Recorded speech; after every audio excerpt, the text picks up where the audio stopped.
think you're going to find that this project comes together pretty quickly. You really need just a few basic things for it. So all I need to do is grab a corner and pull that off. Do this, of course, once it is cooled.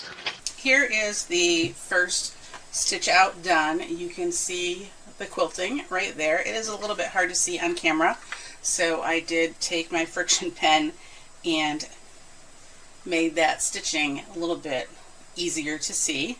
So let me show you two ways to quilt this, and this is with the 12-inch arc right here. I'm going to line up the third line in from the edge with my quilting, my embroidery line. Stitch right down till I get to where my cross mark is. With the needle down in the fabric, pivot the ruler,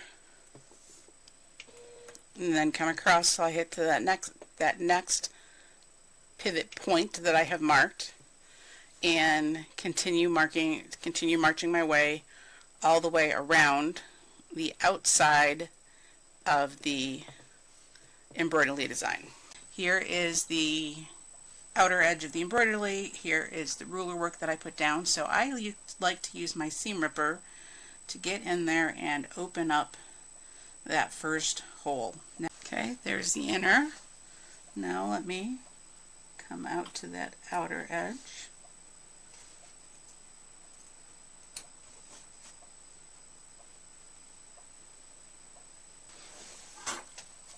There is one outer. I'm also going to cut out the hexagon, the center right here. There you go. First flower done.